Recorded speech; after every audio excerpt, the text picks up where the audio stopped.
watch fans, it's Anders here on Watch On channel. Today, a comparison between the Tudor Black Bay 58 and the Oris Divers 65. The reason why I'm doing this comparison between these two watches, which are both part of my collection and which I really love both of them, is because these are two of the very best options if you're looking for a historic heritage dive watch. If you really like the vintage feel of a dive watch but don't want to buy a very old and not very refined dive watch from back in the days, or want to pay a crazy price for a very old Rolex or Tudor or one of the original Oris divers. Both of these watches were introduced at Baselworld in 2018.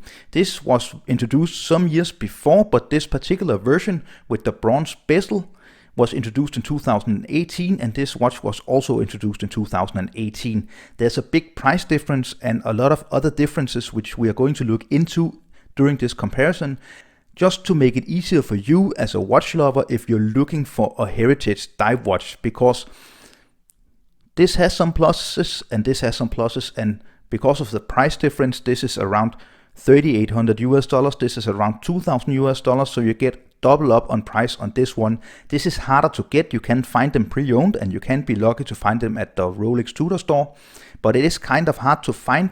It's a really popular model, so Tudor can't really keep up with demand. This is much easier to find. You can easily walk into an Oris AD and buy this watch off the shelf, no problem. So the obvious differences between these watches is that this of course has a date and this hasn't. You can actually find this Oris Divers 65 without the date, or you can find it with the date at 3 o'clock, or you can find it in a 36mm version if you don't want the 40mm version. This is a 40mm watch. It has a lock-to-lock distance of 47mm and approximately 13mm from top to bottom here, and 20mm in the lock-to-lock here if you want to change straps. This is a 39mm watch. It's approximately 12mm in height. It has 46mm from lock tip to lock tip, and then you have again 20mm for straps here. So very comparable watches from two very legendary brands. Oris is an independent brand. They have been in business for many years. This has a Sellita SW200 movement with a 38-hour power reserve. It's a very basic movement. As far as I know, they don't regulate it. They only put on their customary rotor. This is quite accurate, this version, because it's approximately -3 seconds. I did a full review of this watch. If you want to see it, you can click in the right hand corner or down in the description after this video if you're interested.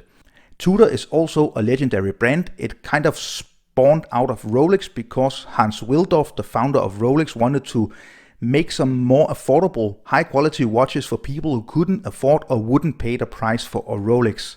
And Tudor has really been out in the dark for many years, but in 2012 they introduced the Tudor Black Bay, and it just really went off from that.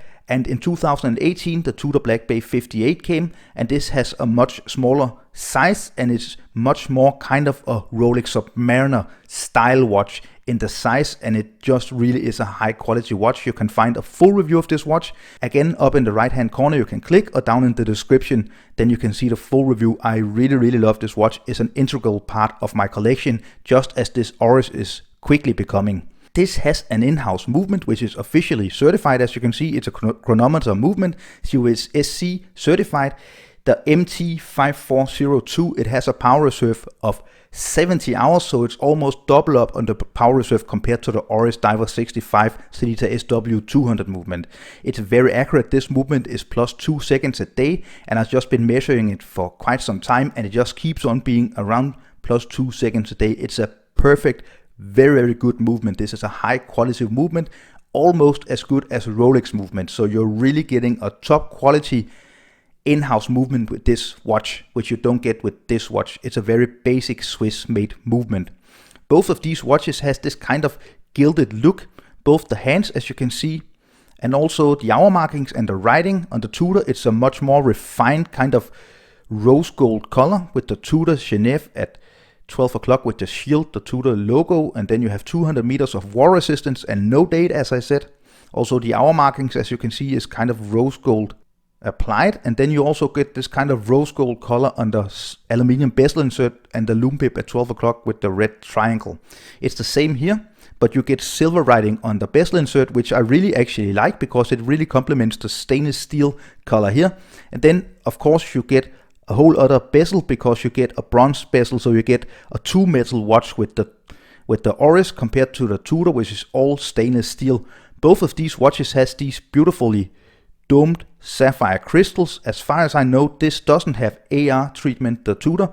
This one does, but I actually think that the Tudor, as you can almost sense in this video, is actually easier to read than the Oris because it's not as glowing, and that's probably because of the dial, because as you can see on the Tudor, the dial is kind of a matte black compared to the Oris, which is a kind of glossy black, so it just gives a little more lighting and reflection. Both watches are made of 316L stainless steel. They both have these big beautiful crowns which are unguarded.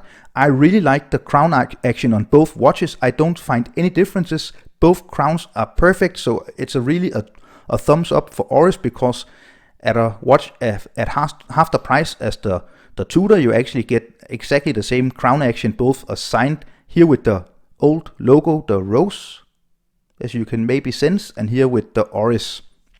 Both watches comes on these in-house, or what can we call them, factory leather straps. I would say that the Tudor leather strap is a little harder to break in. It's much more stiff, but it has this really nice deploying clasp. It's a little harder and it takes some time before you really break it in. It has this kind of cafe latte color. And on the Oris you have a very simple pin buckle, which is signed with Oris. And then the leather strap is much softer, but as you can see, it's really starting to wear.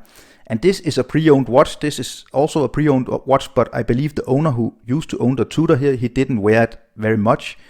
This was maybe worn a little more, although it doesn't have any scratches on the case or on the case back. So the person who owned this watch before me really took good care of it. But it just tells me the story that this leather strap on the Tudor is of a much more lasting quality than the Oris. This is off the shelf, much better to wear. It's really soft and nice, but this is in the long run the best leather strap. And you can also, if we compare the thickness, see that the Tudor strap is definitely also thicker than the Oris strap. And you can see it has this rubber on the sides. The Oris also does, but it's very easy to peel off. It's just falling off, and that's a little too bad. The case back on the Tudor is really boring, as it is with Tudor and Rolex watches. On the Oris it's a little more interesting, as you can see, because it has some more writing and the Oris logo, but nothing too crazy anyways. I really like that they put in easy release spring bars, which they didn't do on the Tudor, as you can see. Both of these watches are actually both strap monsters, because it's absolutely crazy what you can put on these watches and they still look great. I got a strap coat stainless steel bracelet for this one. It looks amazing. It also comes right off the shelf with a bracelet, a NATO strap or this leather strap. This you can also get on the rubber strap, and then of course leather, NATO and stainless steel. I believe that the bracelet on this one, and I've tried it, is much better than you get on the Oris, but again, have in mind this is double the price of this one. This only has a 60 click unidirectional bezel, but the action is absolutely amazing. It's so smooth, it's so accurate, and it just feels really, really good. This has a 120 click, which is a plus. Some people really prefer to have 120 clicks. It has absolutely no play. It's very easy to grip. I enjoy the bezel action on the Oris, but it does feel a little cheaper and a little more metallic, and that's also something with the price, of course, because when you have double of the money to produce a watch, you can definitely do something better. So the bezel action is definitely on the side of the Tudor, in my opinion. The handset is also much more interesting on the Tudor. Now it's a bit hard to see, but let me just pull out the crown here. Then you can see the snowflake hands, the famous snowflake hour hand and the snowflake second hand. These hands are much more simple, really useful, and I like the baton style, but the special hands you will get on the Tudor, again, double up the price. Having a close-up on the cases, as you can see, the Tudor case is much more refined.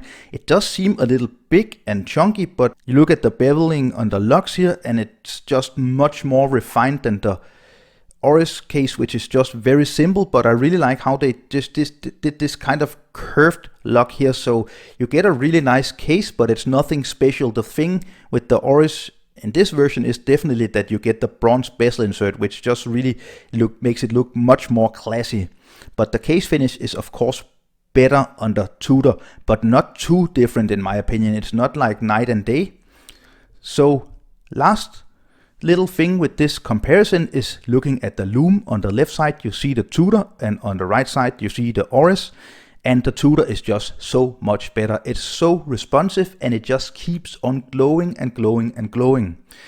Within the first 2 or 3 minutes, the Oris loom, which is Super Luminova, does a really good job, but then it fades very fast. So you can also see the application. They applied much more loom, much thicker loom, and much more in diameter than they did on the Tudor than they did on the Oris. Well, I hope you enjoyed the comparison between these two beautiful heritage dive watches. If you enjoyed it, don't forget to leave a comment down below which of these two is your favorite, and could you recommend other heritage dive watches of high quality if other people who are watching this video are interested in looking at other watches than just the Tudor and the Oris. Also, don't forget to subscribe to my channel and share this video with other people who are into watches on the forums on Facebook. Don't forget to give me a thumbs up and follow me on Instagram and Facebook, and I will be back very soon with much more watch content. Thank you. Bye.